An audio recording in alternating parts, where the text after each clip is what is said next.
During my time at Omnidian, I became aware of Adam C. Powers, an energy expert, educator, and data management specialist dedicated to sustainable community development. He is executive director of KEK Tech Labs and Digital Business Center Co-op, where he focuses on bringing emerging technologies like AI to under-resourced communities and empowering individuals through technology education. His career in solar began in 2018 with Omnidian, where he addressed issues of justice, equity, and diversity and inclusion in the energy sector. Stay tuned for my interview with Adam Powers. Hey everybody, welcome to the What's Up Solar Podcast, where you get to talk to everyday people, you get to talk to very technical people, you get to talk to people in the field, you get to talk to people who are passionate, and you get to talk to my friends. And these are all solar people because I'm a total solar nerd. Now, the gentleman that I have here today, we've been traveling in circles. We've even bumped into each other once or twice, but we're always on the go. This is the first time we actually get to sit down and have a conversation. We know about each other. We know what each other does. But this is the first time we get to just sit down and kick it about our passions, which are renewable, the environment, sustainability, and you. Welcome to What's Up Solar Podcast, Mr. Adam C. Powers. How are you, sir? I'm doing pretty well. It's beautiful sunny day here in Seattle, and very sunny. It's actually very hot in this outdoor tent that I set up. But other than that, and I shouldn't be complaining because I've been just waiting for the sun to come out. Right, and you're in Seattle. Are you in Seattle? Yeah, Seattle, Washington, near the Burien area, which is right next to SeaTac Airport. So you should be reveling in that heat because you guys get some chill weather, some temperate. Well, it's hard to say. Every time I've been there, it's been like 50 degrees at the most. And I've been there when it was quite a bit lower than that. But the way our paths cross is we both were affiliated with Omnidian. You're with Omnidian for a while, but then you moved on to do some other things. One of those things is a Second Life solar project. Tell me a little bit about that. Yeah, that's been an initiative that I've started basically a year and a half ago, really focused on capturing solar panels that are being decommissioned or orphan panels from companies that have them just in the warehouse, and giving them a second life by bringing them to agricultural land, putting them down, connecting them to batteries to create a solar microgrid, and then helping that land, that farmland, not just generate food, but now energy as well. So are these, when you say you're creating a microgrid, is this a straight DC microgrid, or is it an AC microgrid, or is it a combination of both? Mostly it's kind of an off-grid microgrid utilizing battery management systems like our EcoFlow, which outputs AC. Yeah. So it's kind of just a standard it's ad hoc plug and play microgrid. Yeah, ad hoc, get it done where you needed to get it done. How did that come about? I mean, like, you just don't wake up well, you might have, but putting this together, you said this is a need that needs to be filled. What were your challenges? How did you come to getting to a successful point? That's a good question because I would say one moment that hit me as a successful point was setting up what I'm sitting in right now, this little hot box, which is an off-grid solar podcast studio. And being able to set this up with an EcoFlow system and having a solar system right in front of my garden, so that the energy being generated that's helping to grow my plants, I'm also recapturing and centering and distributing to this, this room, and being able to pop it up, have the energy to do podcasts, running my internet off of it, running some games and movies at night. Oh, nice. So this has always been kind of a dream to be able to just pop up, energize, and live. And that's that's kind of been the focus of this project. And now that I'm doing it and showcasing it, I guess that's been a form of success. Yeah. What would be your ultimate goal from, showing that this can be done? Is it to bring not only awareness, but bring people to say, hey, I can adopt that lifestyle and create a more sustainable future for not only the world but myself as well. I just wanted to see, because some people are like, I'm done. I just want to go do this for myself. I don't care about anybody else. But you seem to have a mission. Yeah, the mission is to show that we can all do this. I mean, if you have even a little bit of a backyard, you can activate that land.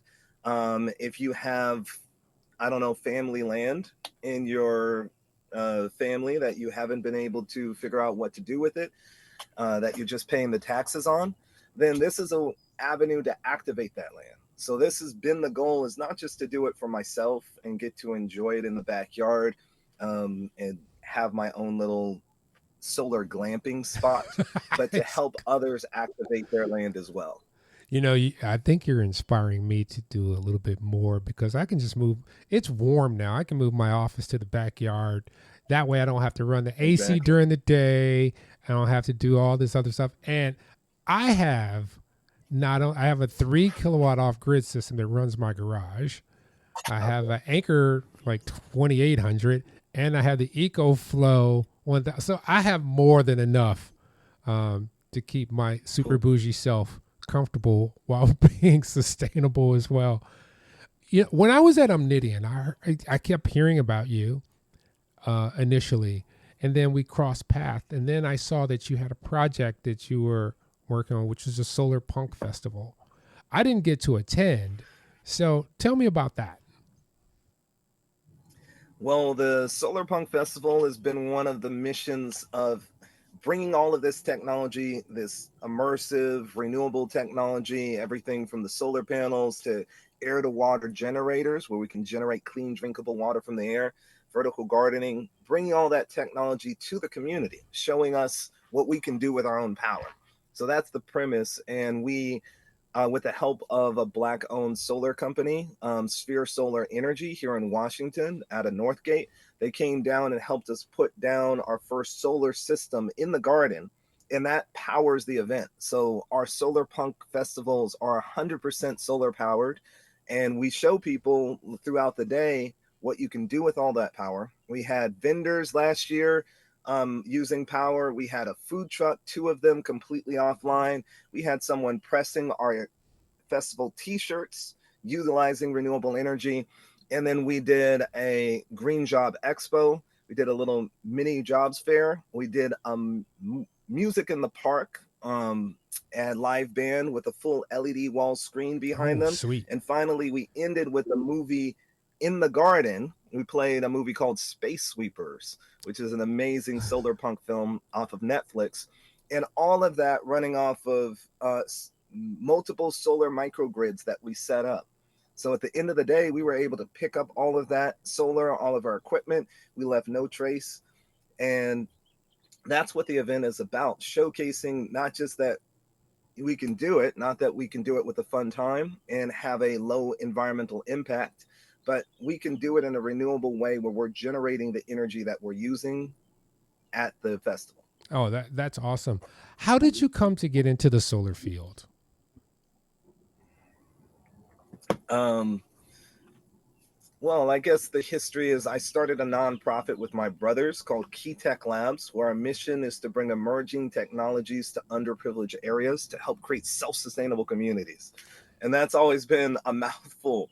But what it is kind of what I explained in the Solar Punk Festival, where we have been able to aggregate all these different technologies like solar, like air to water generation, like vertical gardening, and just all these green technologies that we have access to as community, but we might not know about them.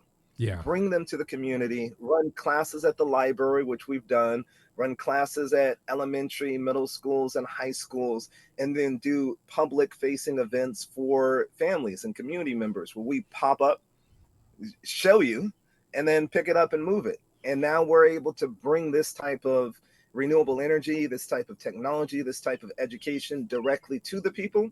We don't have to wait and go somewhere that already has infrastructure. We can bring education, infrastructure, renewable energy, and the party directly to the people. And that's what it's been about. And KEK Tech Labs has been that start of, let's find what our community needs. Let's see if it works. And if it does, we bring it back to the community and show them, hey, this is how we can build it from ground up. You know, in America, solar and PV is not a cheap option the way it's been set up due to our capitalist society. Many times when you're in predominantly black or black and brown neighborhoods, you don't see solar. You don't even you hear about it, but you don't see it. The only time I actually remember this and I actually recount it was when I would see traffic construction.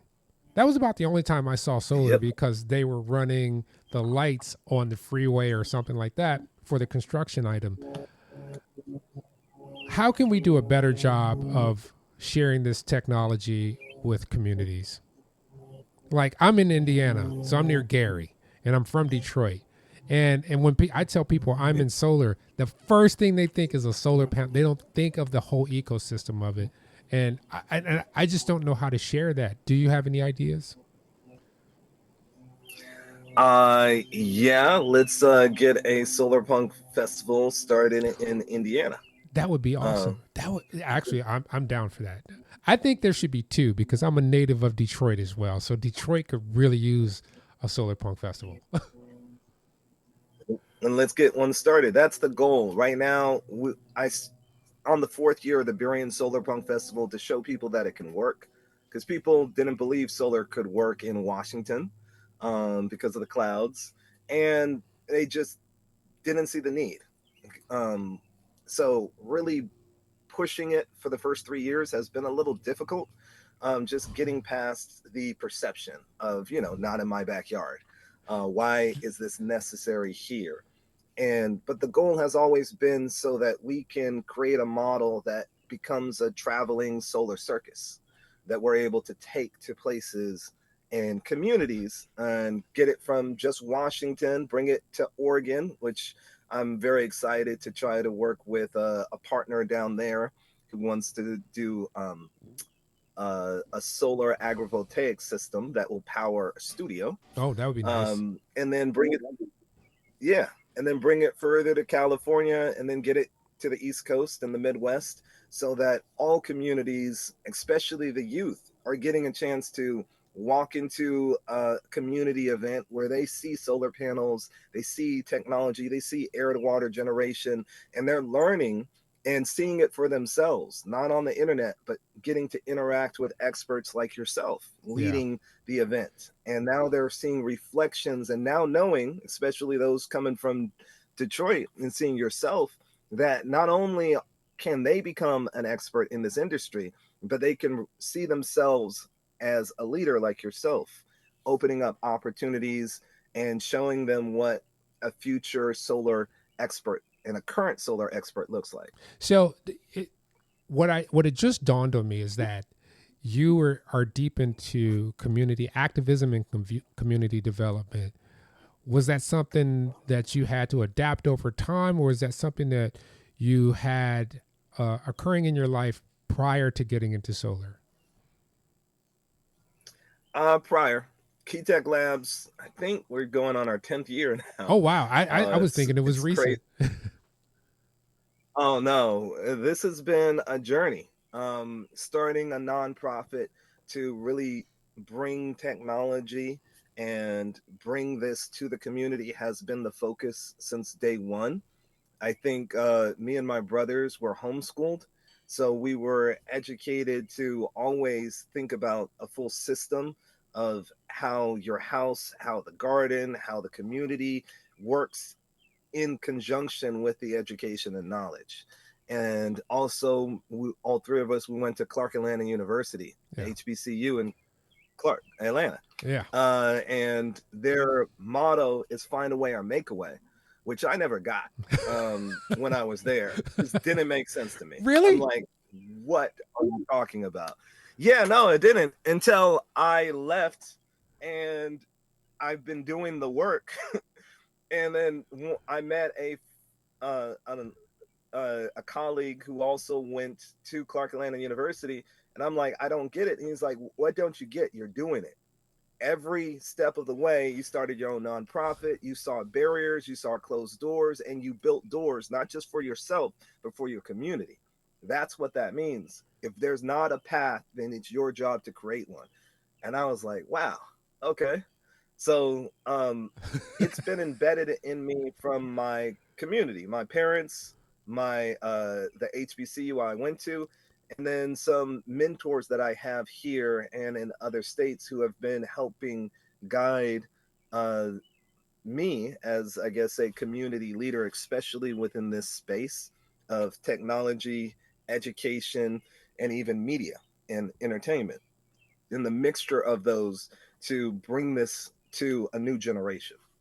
You know what's prevalent today? We're going through some crazy situations in our economy, right? And with these crazy situations that we're experiencing in our economy, I reflect back onto 2020 when the van life phenomenon started to happen. And it's really not a phenomenon, it's that people can't afford to live. But in this vein, this is kind of right in the swing of things. It's sustainable living. It's living on not trying to have a McMansion or a house where rooms you don't even go in. I remember living in a 1,400 square foot house, and as soon as my kids were out of the house, there were rooms I never even went into. And that's just 1,400 square feet between two people. So I can imagine what some of these people with these larger houses go.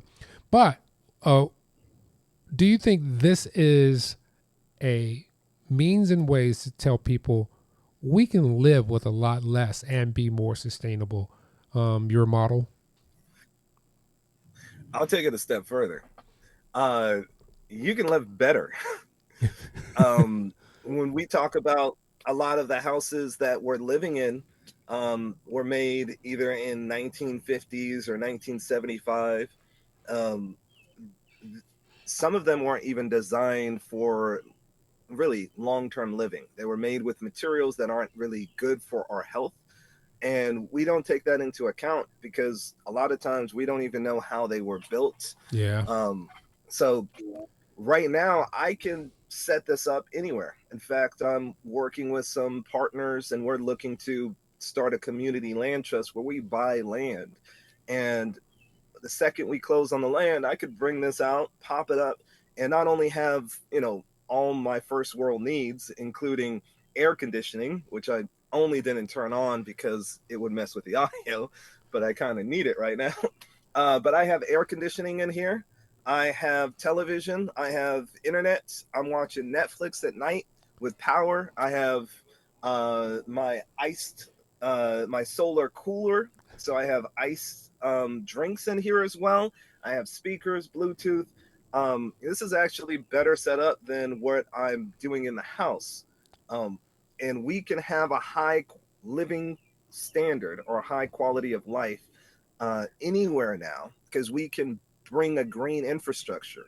I even have something called an incinerating toilet, which burns the waste. Yeah. You know about it? I know about it because I Okay. have an Airbnb that's on a lake. This house was built like 1920. So it didn't have plumbing, exactly. But people have to go to the loo when they have to go to the loo. I was looking at it, but the one I was looking at was $5,000. Oh, wow. And yeah, the prices have dropped dramatically, but it is still an investment. But here's the thing. What would it cost to set up and bring out plumbing and a plumber to set that infrastructure? It's probably going to be about, realistically, especially if it's far, about a plumbing system, and that's not including the septic system. To dig and set up another a septic system might be another 1,700. Oh no, to 7,000. No, try just for the septic system alone was 10 grand. I mean, I didn't get that. I went the other route. I built me an outhouse because it's in the woods, dug me a hole.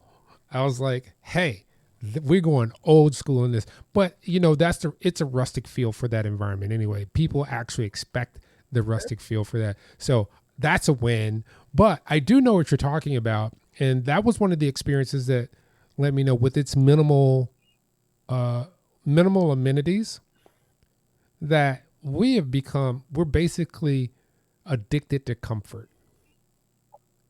Yes. Society has gotten us addicted to comfort. And I am one of those people who is addicted to comfort because my wife says I'm so bougie. But I'm starting to learn that it is not sustainable spiritually, it is not sustainable physically, and it's not sustainable emotionally for the long term, because we're seeing where we're disconnected, especially after 2020. There's a range of kids who are they can't figure this world out because they got disconnected from everything. They were just sitting in a room and no sunshine, these things. But I commend you for what you're doing, because it takes certain people to say, hey, let's go over here. I want to show you something. And I commend you for that. And that's why I'm so happy to speak with you finally about what you're doing. What do you have slated for the future? What's the vision for 5-10 years from now? The vision is a traveling solar circus, where we have built a crew of green infrastructure experts who are able to come in and not just set up the basic foundation and infrastructure for an event, but they're also able to energize that event. And they're also able to do some of the, creative media like this, the different cameras, the audio, everything that you're doing to help tell the message, to show it, to pop up and show, but to also capture it and distribute it so that we're able to really go from town to town and set up a demonstration of what the future could look like. Yeah. I'm also a filmmaker. I went to Clark Atlanta University for film and communication. So my future goals, hopefully are happening soon, we're putting down a solar microgrid to support an audio video studio, which will be producing using LED wall technology. Think The Mandalorian. If you're familiar with The Mandalorian. Oh, I'm very familiar.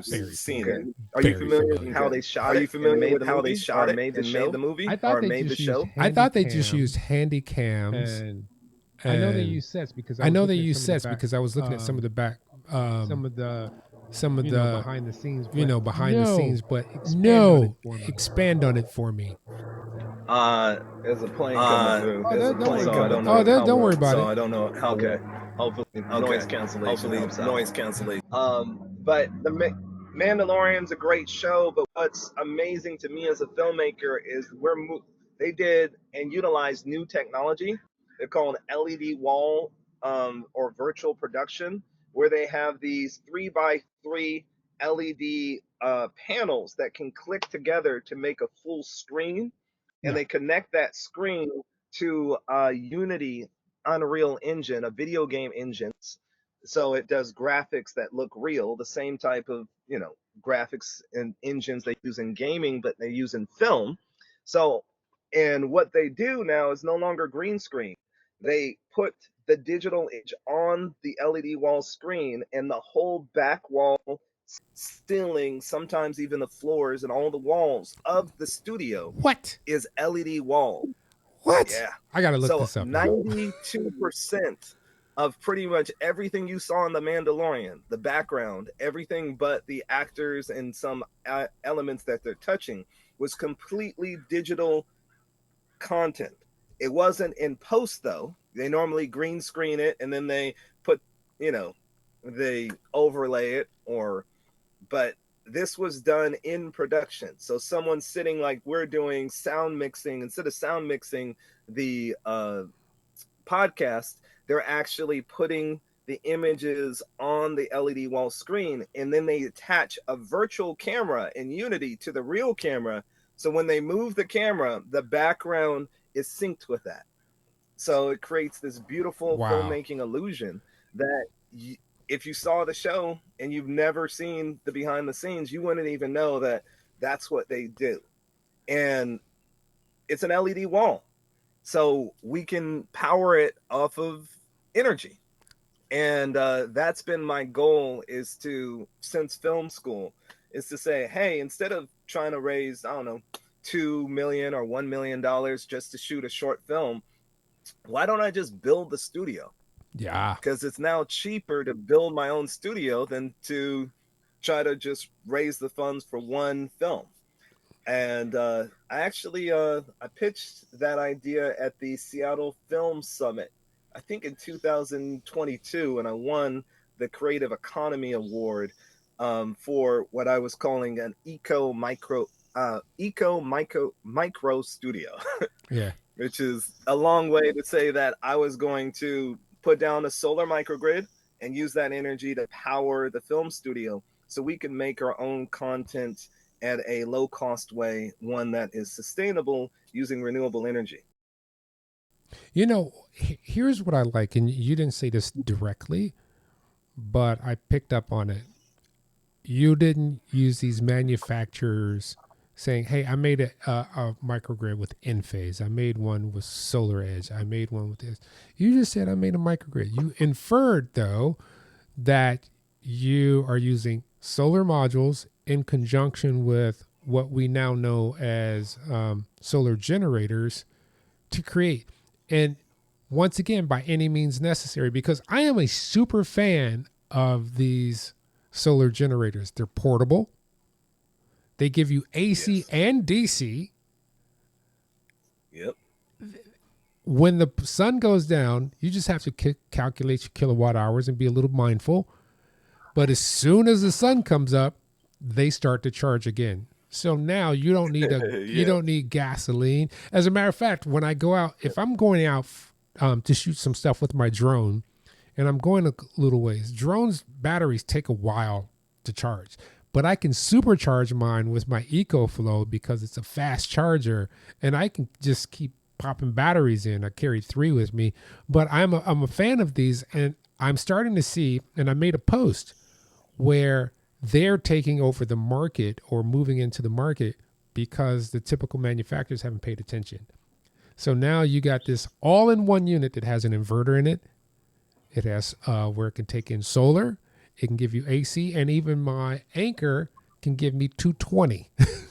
Yes. All of something that you could just pop in your trunk or in your back seat. And that goes back to what you're saying. You know, the market will dictate what happens. So by any means necessary, we're going to get this done. We're going to find a way. We're going to make a way. And it seems like you're doing it. I want to thank you so much for being on the podcast. Do you have any last thoughts?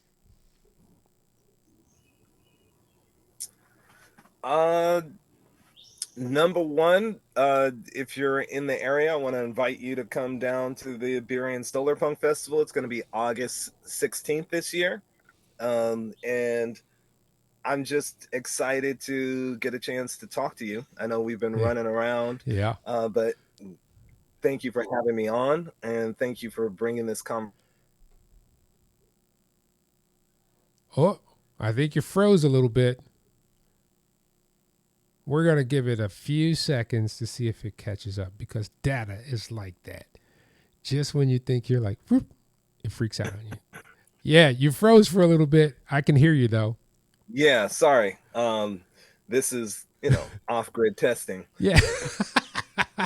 No, thanks, man. But I was saying, I wanted to invite you to this year's Burien Solar Punk Festival happening August 16th.